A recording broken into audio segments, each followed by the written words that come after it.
오늘 제가 여러분들과 함께 말씀 나눌 때에 이 말씀의 제목을 내 삶을 아름답게 하는 것, 이렇게 정해봤습니다. 내 삶을 아름답게 하는 것, 그것은 이제 오늘 본문에 나오는 9절의 말씀에서부터 온 겁니다. 9절의 말씀을 보시면 아름다운 소식을 전하는 자에 대한 부분이 나오죠. 그래서 9절의 말씀 잠깐 한번 보시면, 아름다운 소식을 시온에 전하는 자여, 너는 높은 산에 오르라. 아름다운 소식을 예루살렘에 전하는 자여, 너는 힘써 소리를 높이라. 두려워하지 말고 소리를 높여 유다의 성읍들에게 이르기를 너희의 하나님을 보라 하라. 이 말씀에서 이 아름다운이라는 부분을 제가 제목으로 가져왔습니다. 그런데 여러분, 아름다움이 뭡니까? 아름다움 하면 여러분들은 일단 외적인 모습을 많이 생각하시겠죠. 외적인 모습이 잘 균형 맞춰져 있고, 그리고 조화가 잘 이루어져 있으면 아름답다라고 생각할 겁니다. 대부분 다 그렇게 생각하시겠죠. 그러나 오늘 저희가 보시는 이 이사야 40장에서의 아름다움은 그런 아름다움이 아닙니다. 그런 아름다움은 아니고요. 그런 아름다움이라면 아마 우리들의 삶에서도 어떤 아름다움을 쫓아야 할지가 대부분 분별이 쉽겠죠. 우리가 일반적으로 흔히 보는 아름다움이라는 그런 가치와 그 기준이 있잖아요. 그것을 따라가겠죠. 그러나 오늘 우리가 보시는 이사야서에서의 이 아름다움이라는 것은 그 소식과 같이 붙어 있는 히브리의 바사르라는 단어입니다. 이 바사르라는 단어는 사실은 원래 우리가 지금 제가 여러분들에게 말씀드렸던 그런 외적인 기준으로서의 잘 조화를 이루어져 있는, 우리가 보기에 예쁘다라고 말하는 그런 아름다움이 아닙니다. 여기에 있는 이 아름다움은 소식과 관련이 있어요. 메시지와 관련이 있습니다. 그래서 사실은 이 말의 어원을 깊이 따져가다 보면 이 아름다운 소식이라고 하는 바사르는 아기가 태어났을 때 그 아기가 태어난 소식을 전해주기 위해서 굉장히 우리가 좀 약간 굉장히 안달이 난, 빨리 전해줘야 되는데, 건강하게 아기가 태어났는데 이거 빨리 전해줘야 되는데 라고 하는 그런 상태, 그게 이제 바사르입니다. 그러니까 외적인 우리가 아름다움과 분명하게 다릅니다. 그래서 여러분, 우리가 이 아름다운 소식을 바사르라는 의미에서 품고 있는 사람의 삶의 모습은 다르겠죠. 분명히 다를 겁니다.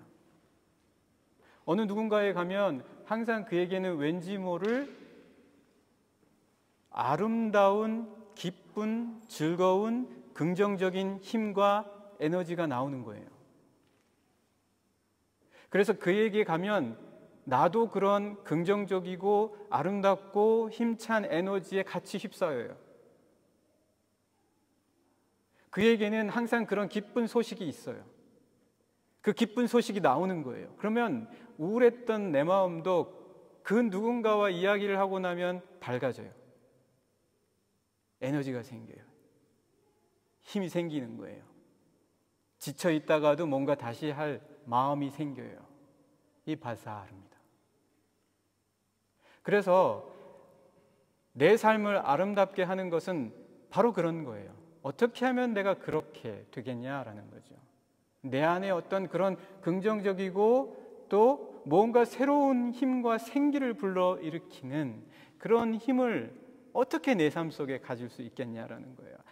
물론 여러분들 매일매일의 일상의 삶이 힘들고 지치죠. 어떤 과업이나 업무나 성과를 내야 하고 계획했고 목적으로 했던 바들을 성취하기 위해서 모든 것이 항상 여러분들의 계획표대로 되지 않는 모습들, 그 과정 속에서 지치잖아요. 그렇기 때문에 우리는 더욱 그러한 것이 필요하다. 그런데요, 이 바사르란 말의 그 어원에 정말 조금 더 깊이 가다 보면 아주 재미있는 사실이 있어요. 그게 뭐냐면 이 아름답다, 이 아름다운 소식이다라고 하는 바사르라는 말은 본래는 좀 더 깊이 들어가 보면은 문지르다는 거예요. 문지르다, 이렇게 문지르는 거예요. 먼지가 뽀얗게 쌓여 있던 거를 열심히 문질러 보세요. 열심히 문질러 보면 반짝반짝 빛이 나겠죠.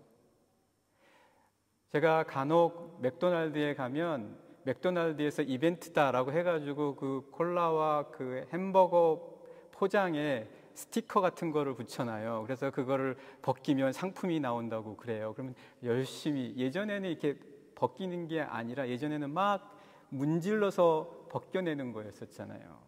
벗겨내면 뭔가 드러나죠.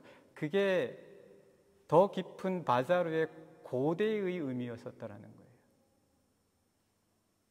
그러니까 우리의 삶에서 자꾸 하나님께서는 우리를 문지르기를 원하시는 거예요.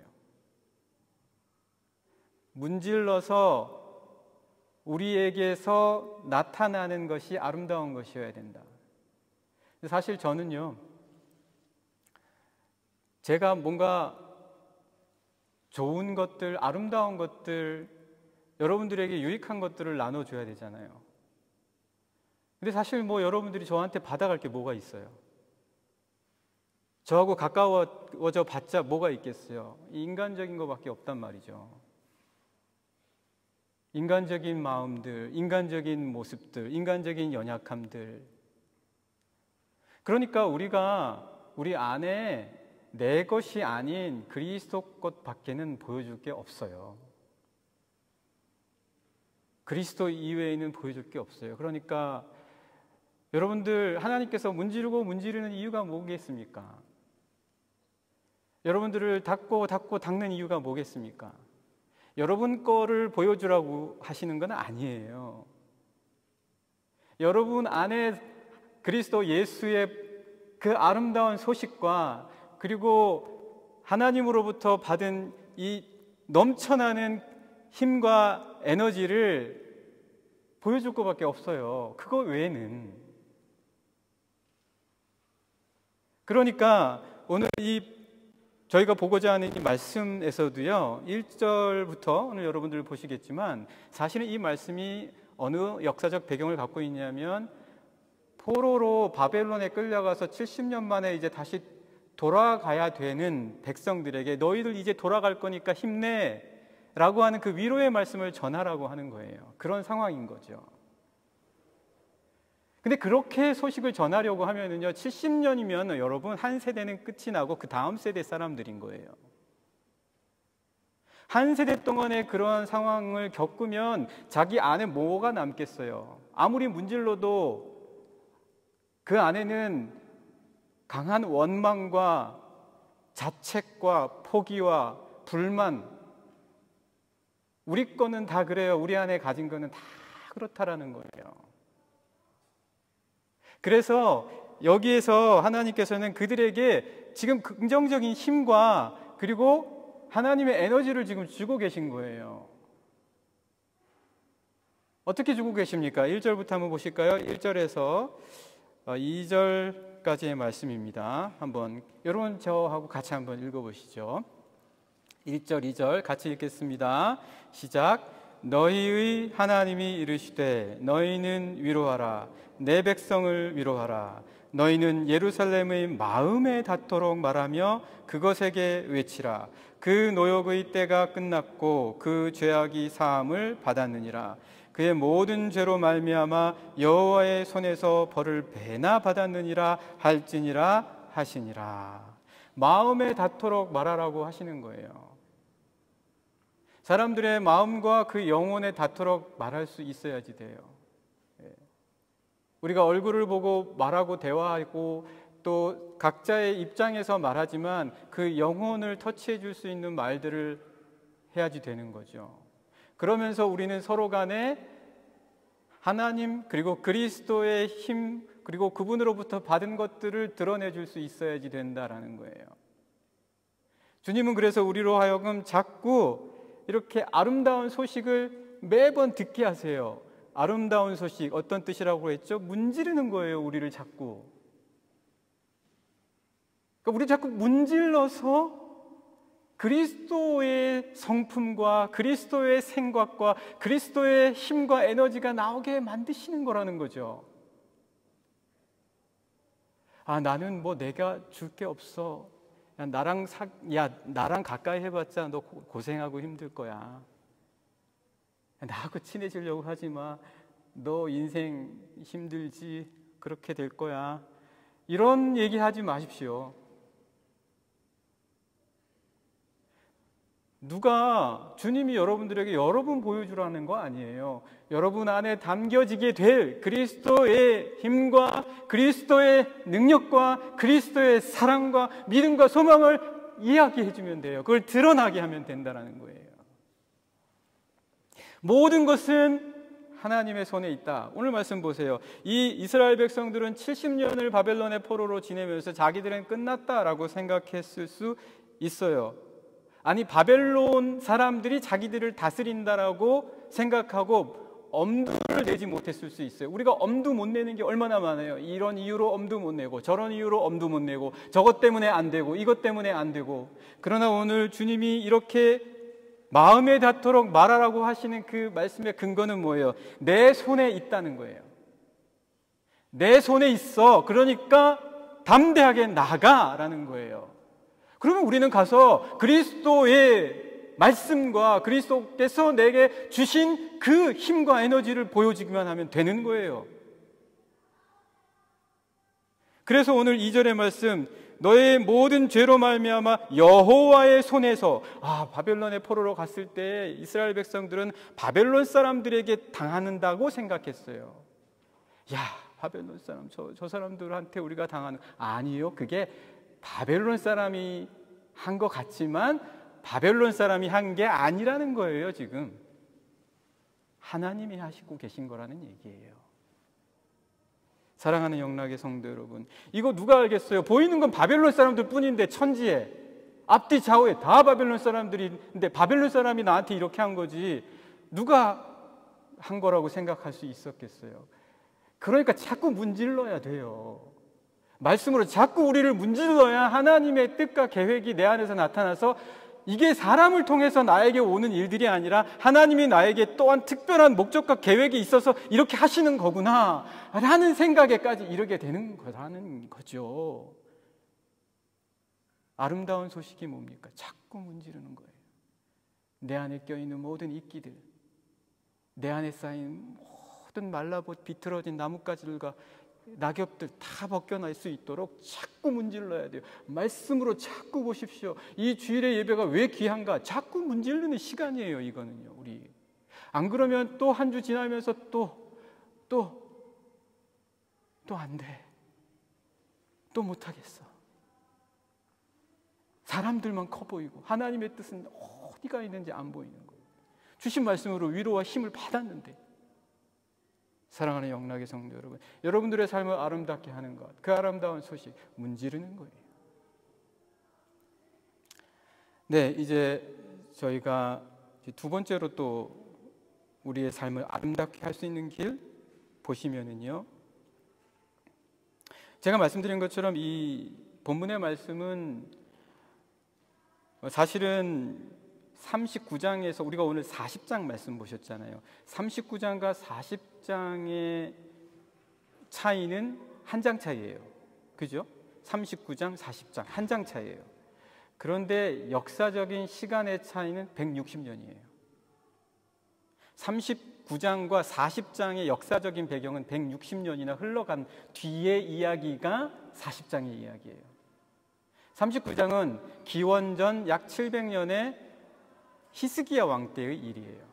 여러분 히스기야 왕 잘 아시죠? 아수르 군대가 쳐들어왔을 때 어쩔 줄 몰라서 하나님 앞에 기도하고, 그리고 너가 이제는 죽을 거다라고 이제 이사야 선지자가 얘기했을 때 벽을 바라보고 통곡하면서 기도했을 때 30년의 시간을 더 받잖아요. 더 살아있을 수 있는 시간들을. 그리고 나서 그 다음에 아마 제가 보기에는 건강해졌을 때 같아요. 건강해졌을 때 바벨론의 사신들이 오죠. 바벨론의 사신들이 왔을 때에 자기에게 있는 궁 안에 있는 것과 창고에 있는 모든 것들을 전부 다 보여줘요. 그게 이제 39장의 내용이에요. 그때 이사야 선지자가 와서 바벨론 사신들이 왔을 때 왕이여 무엇을 하셨습니까? 그러니까 히스기야가 나에게 있는 모든 영화스러운 것들을 다 보여줬습니다. 그렇게 이야기하죠. 그때 히스기야에게 이사야가 뭐라고 얘기합니까? 책망하는 거죠.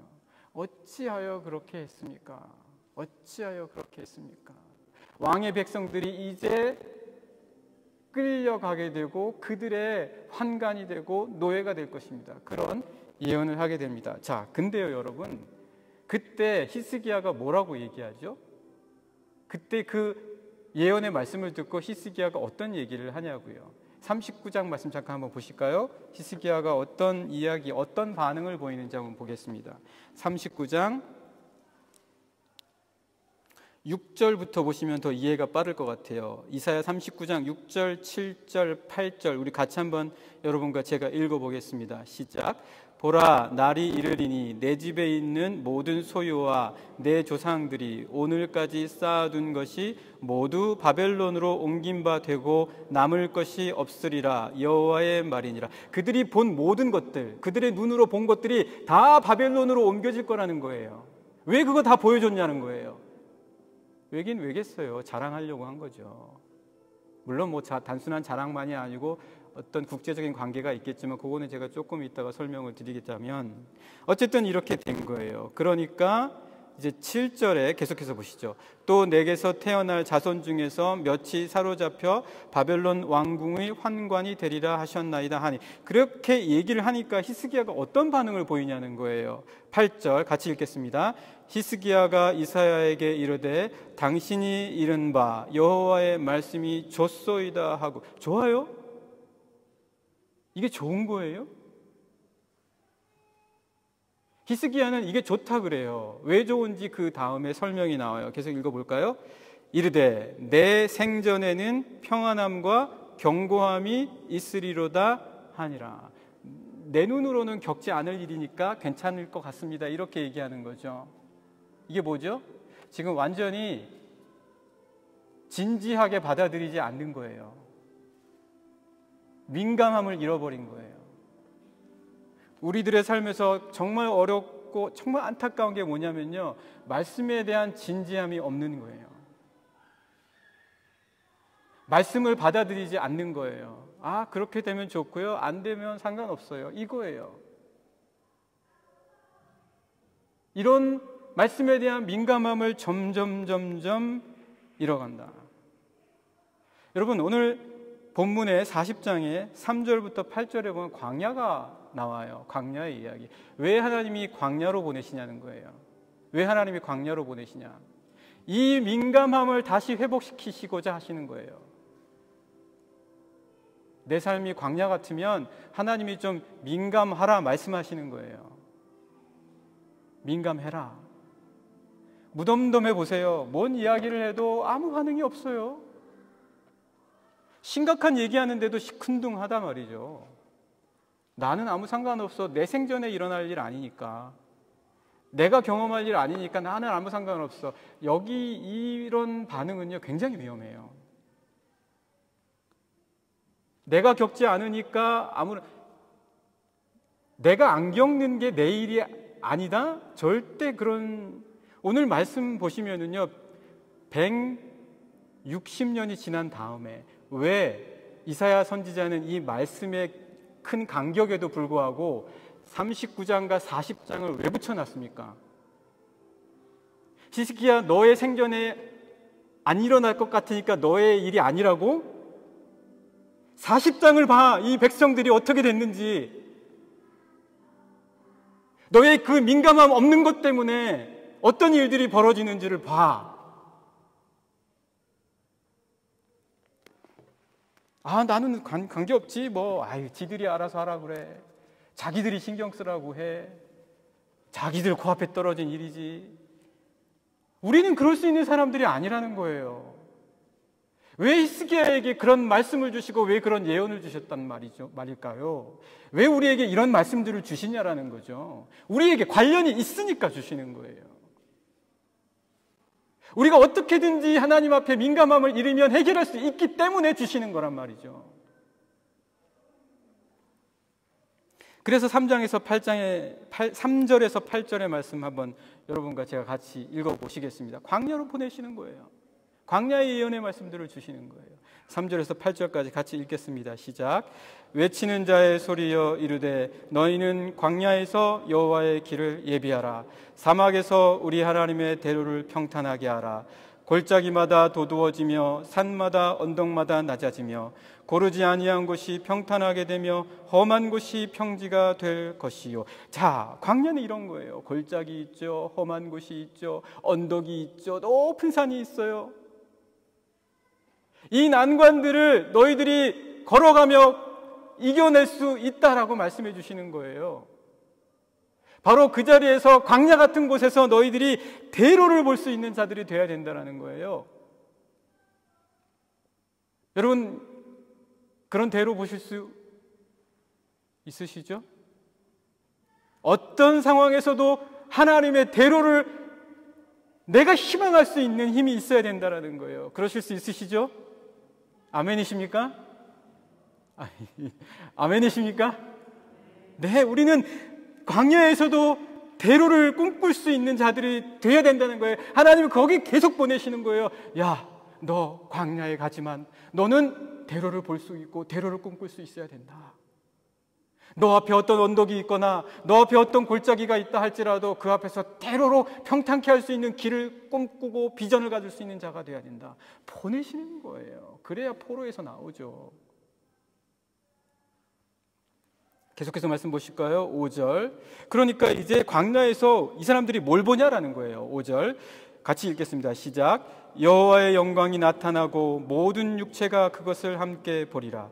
이는 여호와의 입이 말씀하셨느니라. 그리고 또 6절부터 보시면은요, 이 광야에서 이 사람들이 뭘 보냐는 거예요. 광야에서 뭘 보냐? 6절 말씀 계속해서 보시겠습니다. 말하는 자의 소리여 이르되 외치라. 대답하되 내가 무엇이라 외치리까 하니 이르되 모든 육체는 풀이요 그의 모든 아름다움은 들의 꽃과 같으니 풀은 마르고 꽃이 시들면 여호와의 기운이 그 위에 불미라. 이 백성은 실로 풀이로다. 풀은 마르고 꽃은 시드나 우리 하나님의 말씀은 영원히 서리라 하라. 사랑하는 영락의 성도 여러분, 광야에 있으면 우리는 풀 같아요. 우리는 풀이라는 걸 알게 돼요. 조금만 여호와의 기운이 불러도 말라요. 어제 내가 20대 같았는데 이제 내가 보니까 50대예요. 오늘 내가 50대 같았는데 내가 보니까 70대네. 우리 애가 벌써 태어난 지가 엊그제 같은데 지금은 막 걸으려고 하네. 근데요, 광야에 선 사람들은 이것만 보는 게 아니라 이것을 통해서 뭘 봐요? 이 여호와의 기운을 통해서 하나님을 보는 거예요. 아무리 내가 들에 광야의 꽃과 같이 말라가더라도 나에게는 하나님의 영광이 있는 거예요. 그 영광을 바라보는 거예요. 모든 사람이 다 말라가요. 그러나 우리 안에는 하나님의 영광이 넘쳐나도록 있는 거예요. 우리를 아름답게 하는 게 뭐냐? 내 육체 아니에요. 내 지혜 아니에요. 우리를 아름답게 하는 것은 우리 영혼 위에 불어주시는 하나님의 여호와의 기운이라는 거예요. 광야에 설 때마다 여호와의 기운을 불 때마다 우리는 풀과 같이 마르지만 그 안에서 하나님의 영광이 더 뚜렷해지는 거예요. 하나님의 뜻과 계획이 더 분명해지는 거예요. 내가 가야 할 길이 분명해지는 거예요. 내가 해야 될 일들이 뚜렷해지는 거예요. 내 없었던 비전과 꿈이 분명해지는 거예요. 아름답게 변하는 거예요. 아름답게 변하는 거예요. 야, 이렇게 말라가는 거 그냥 한번 제대로 그냥 즐기면서 살아보자. 우리 이렇게 안 하잖아요. 그냥 되는 대로 하루하루 보내면 되지. 얼마 있다가 죽을 건데. 이게 아니잖아요, 우리는. 마지막 그 한 걸음을 내디딜 때까지 하나님께서 주신 그 뜻과 꿈을 이루기 위하여 끊임없이 여호와의 기운이 우리 안에 불기를 원하는 게 우리잖아요. 이게 우리를 아름답게 하지. 우리 뭐가 우리를 아름답게 합니까? 아닌가요? 아니에요? 맞지요? 맞지요? 아멘이십니까? 네, 맞습니다. 마지막으로 우리를 아름답게 하는 것. 여러분 알브레히트 뒤로 아시죠? 알브레히트 뒤로는 기도선으로 유명하잖아요. 저 뉘른베르크 사람이잖아요. 우리 성도님 중에서도 뉘른베르크에 다니시는 분 계신데, 뉘른베르크, 이 기도선. 기도선을 보는데요. 그 기도선을 알브레히트 뒤로가 뭐라고 얘기했냐면, 기도하는 손이 제일 아름답다. 기도하는 손이 제일 아름답다. 근데 이 기도하는 손을 제가 자세히 봤어요. 어제 설교 준비하면서 그 그림을, 그림이죠. 계속 봤어요. 계속 봤는데 손이 너무 예쁜 거예요. 근데 그 이야기 다 아시죠? 그 친구가 알브레히트 뒤로는 공부시키고 자기는 막노동하잖아요. 그래서 돈을 대주고 자기는 나이가 너무 들어서 거친 손을 가지고 그림을 그릴 수 없게 된 거예요. 그래서 그 친구의 손을 그렸다고 하는데 그 손을 자세히 봤는데 너무 아름다워요. 그래서 저는 생각했어요. 왜 알브레히트 뒤로는 그 친구의 거친 손을 왜 이렇게 아름답게 그렸을까? 모르겠어요. 여러분들이 보시면 아름답지 않은데요. 그럴지도 모르겠어요. 그런데 저는 보니까 너무 아름다워요. 왜 그랬을까요? 기도하는 손이라서 아름답다는 거예요. 그거예요. 광야에서도 소망을 잃지 않고 하나님의 영광을 바라보면서 끊임없이 기도할 수 있는 여러분들이 되시기를 간절히 축복합니다. 여러분 마라톤 아시죠? 마라톤 42.195 그거 뛰어오는 사람, 페르시아의 다리우스 황제와 그리고 아테네 간의 전쟁 속에서 아테네는 병사가 1만이고 페르시아는 10만이었어요. 중과 부족이에요. 이길 수가 없어요. 감당할 수가 없어요. 근데 웬걸요? 이겼어요. 그러니까 이거를 알려야 될 거 아니에요. 그래서 이 사람이 전장에서부터 아테네까지 뛰어가는 그 아테네 마라톤의 평원이 42.195 뭐 어떤 분들은 아니다라고 얘기도 하는데 어쨌든 그 거리를 뛰어가면서도 그 엄청난 거리를 뛰어갈 수 있는 힘이 무엇이었습니까? 그에게 전해야 될 소식이 있었기 때문이에요. 여러분, 여러분의 인생의 삶을 끝까지 달려갈 수 있게 하는 것은 다른 거 아니에요. 여러분 안에 있는 메시지예요. 여러분 안에 있는 메시지예요. 태초에 말씀이 계시니라. 메시지. 태초에 로고스, 파토스, 에토스, 아니 그 중에 로고스. 태초에 그 말씀이 모든 것이 있게 하셨다면 나에게 끝까지 달려갈 힘도 있게 하실 것이다. 말씀으로 여러분 힘 얻으시기를 바랍니다. 이 말씀이요, 내 모든 생각을 구체적으로 만들어줘요. 내 모든 꿈을 이룰 수 있도록 가능한 에너지를 줍니다. 오늘 말씀 보실까요? 9절에서 11절까지 말씀입니다. 9절에서 11절까지 여러분과 제가 같이 한번 읽겠습니다. 시작. 아름다운 소식을 시온에 전하는 자여, 너는 높은 산에 오르라. 아름다운 소식을 예루살렘에 전하는 자여, 너는 힘써 소리를 높이라. 두려워하지 말고 소리를 높여 유다의 성읍들에게 이르기를 너희의 하나님을 보라 하라. 보라, 주 여호와께서 장차 강한 자로 임하실 것이요 친히 그의 팔로 다스리실 것이라. 보라, 상급이 그에게 있고 보응이 그의 앞에 있으며 그는 목자같이 양떼를 먹이시며 어린 양을 그 팔로 모아 품에 안으시며 젖먹이는 암컷들을 온순히 인도하시리로다. 아멘. 아멘. 좋은 소식을 가진 자는요, 높은 산에 오를 수 있다는 거예요. 아무리 높아도요, 이 좋은 소식이 그로 하여금 올라가게 만드는 거예요. 자기에게 있는 그 어떤 것으로가 아니라 내가 받은 그 메시지가 그 높은 산까지 올라가게 만들고, 두려워서 떨고 있는 사람들은 그 유다 성읍들에 향하여 이미 패배했고 이미 포로로 끌려갔고 이미 많은 실패를 겪었던 사람들이기 때문에 더 이상 어떤 소망도 없고 더 이상 뭘 바랄 것도 없는 자들이라서 뭔 얘기를 하면 구박을 하고 반박을 할 것 같지만 그런 자들에게도 담대하게 말할 수 있는 자는 누구냐? 그 안에 메시지를 담고 있는 자다라는 거죠. 왜요? 그 메시지가 어떻게 하게 해요? 오늘 이사야 마지막 우리가 40장 보신 거 11절까지 봤잖아요. 마지막 절 부분을 보시겠습니다. 40장 29절에서 31절까지 한번 보시겠습니다. 이사야 같은 장 29절에서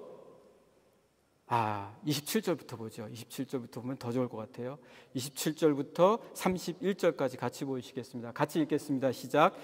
야곱아 어찌하여 내가 말하며 이스라엘아 내가 이르기를 내 길은 여호와께 숨겨졌으며 내 송사는 내 하나님에게서 벗어난다 하느냐. 왜 그러냐라는 거예요. 왜 나는 안 되냐라고 자꾸 말하냐는 거예요. 왜 내 길은 하나님이 보시지 않는다라고 왜 그렇게 말하냐라는 거예요. 메시지를 품으라는 거예요. 말씀을 품으라는 거예요. 28절 계속해서 보시겠습니다. 너는 알지 못하였느냐 듣지 못하였느냐 영원하신 하나님 여호와 땅끝까지 창조하신 이는 피곤하지 않으시며 곤비하지 않으시며 명철이 없으시며 피곤한 자에게는 능력을 주시며 무능한 자에게는 힘을 더하시나니 소년이라도 피곤하며 곤비하며 장정이라도 넘어지며 쓰러지되 오직 여호와를 앙망하는 자는 새 힘을 얻으리니 독수리가 날개치며 올라감 같을 것이요 다른 박질하여도 곤비하지 아니하겠고 걸어가도 피곤하지 아니하리로다. 아멘이십니까? 아멘이십니다. 오늘 우리는 대림절입니다. 예수님 기다리는 겁니다. 그분을 여러분의 삶에서 기다리고 만나고 함께 하십시오.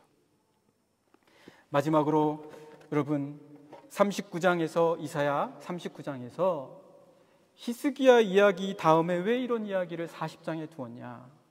여러분 히스기야가 좋은 왕입니까? 안 좋은 왕입니까? 저는 어렸을 때부터요 히스기야 왕 아주 참 신실한 기도의 왕이다 그렇게 이야기 들었어요. 그런데 그 좋은 왕도 하나님의 뜻을 온전히 이룰 수 없다라는 거예요. 온전한 이스라엘을 지켜줄 수 없다는 거예요. 이스라엘 백성들의 보호자가 될 수 없다는 거예요. 그러면서 이사야 선지자가 무슨 얘기하고 싶은 거예요 지금? 왕을 의지하지 마라. 세상의 권세를 의지하지 마라. 세상 것 의지하지 마라. 다 곤비하고 피곤하고 없어지고 사라질 때 있다. 오직 여호와를 앙망하는 자는 새 힘을 얻을 것이다. 사랑하는 영락의 성도 여러분, 이 대림절의 때에 아기 예수를 바라보면서도 능력의 하나님을 바라보시고 여러분의 삶을 아름답게 바꿔가실 수 있는 우리 영락의 모든 성도님들 되시기를 간절히 축복합니다.